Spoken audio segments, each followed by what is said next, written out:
जब हम अपनी पावर को या अपनी एबिलिटी को, कैपेबिलिटी को शो करते हैं, क्षमता को शो करते हैं।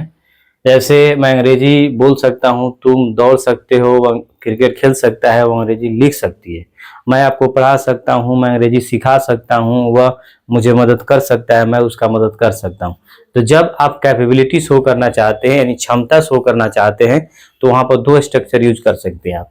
यानी सब्जेक्ट के साथ आप कैन का यूज करके वर्ब का फर्स्ट फॉर्म लगा सकते हैं, या सब्जेक्ट के साथ एम इज आर, यानी सब्जेक्ट सिंगुलर होगा तो इज लगाइए, सब्जेक्ट प्लूरल होगा तो आर लगाना है, सब्जेक्ट आई होगा तो एम लगाना है। उन सबके साथ एबल टू का यूज करके वर्ब का फर्स्ट फॉर्म यूज करके आप सेंटेंस को बना सकते हैं। तो चलिए दोनों स्ट्रक्चर के सहायता से हम आपको बताएंगे, और इसी तरह से आप भी बोलने का प्रयास कीजिए। इसको लीजिए और स्ट्रक्चर को फ्रेम कीजिए और बोलिए।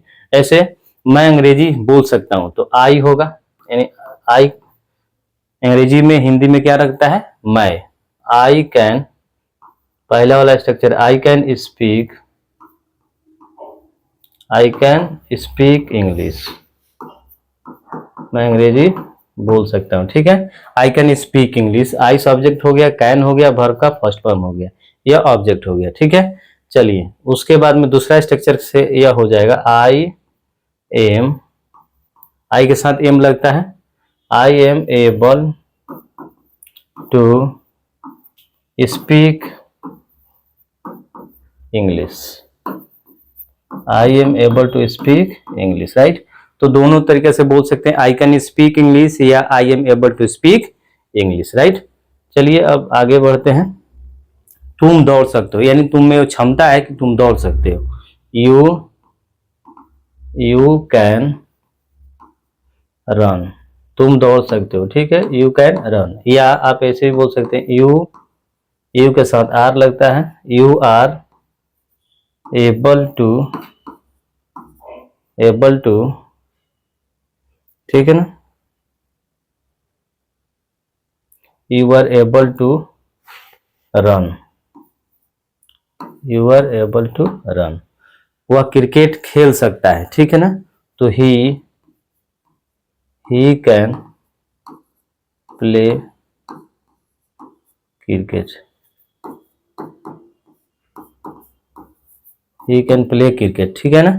या ही इज, दूसरे वाला स्ट्रक्चर के साथ, he is able to play cricket. तो जिस तरह से आप चाहते हैं बोलना, दोनों स्ट्रक्चर आपके साथ है, आपके सामने है, दोनों से बोल सकते हैं। ठीक है ना, एबल का मतलब योग्य हूं, मैं यह काम करने के लिए योग्य हूं। ठीक है ना, जैसे वह क्रिकेट खेल सकता है, यानी ही कैन प्ले क्रिकेट, या वह क्रिकेट खेलने के लिए योग्य है, यानी खेल सकता है, he is able to play cricket, right. वह अंग्रेजी लिख सकती है, तो क्या हो जाएगा,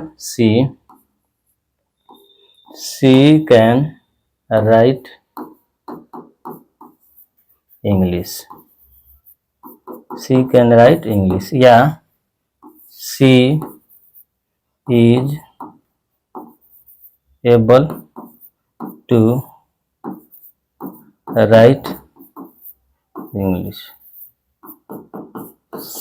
right, she is able to write English. ठीक है ना, यानी यहाँ हम कमा लगा देते हैं, यह बोलिए और लगाकर, यानी दोनों में से आप कोई यहाँ बोल सकते हैं। ठीक है ना, ठीक है, यहाँ भी आप यहाँ लगा लीजिए, और यानी आप सी कैन राइट इंग्लिश या she is able to write English, दोनों में से किसी भी स्ट्रक्चर के सहायता से आप इस प्रकार के सेंटेंस को बोल सकते हैं। जैसे मैं आपको पढ़ा सकता हूँ, आई कैन टीच यू, या I am able to teach you, मैं अंग्रेजी सिखा सकता हूँ, I can teach you English. ठीक है ना, I can learn you English, या I am able to learn you English. ठीक है ना, मैं अंग्रेजी बोल सकता हूँ, I can speak English, I am able to speak English, मैं गरीबों को मदद कर सकता हूँ, I can help the poor, या I am able to help the poor. इस तरह से आप बोल सकते हैं। ठीक है, thank you, have a nice day.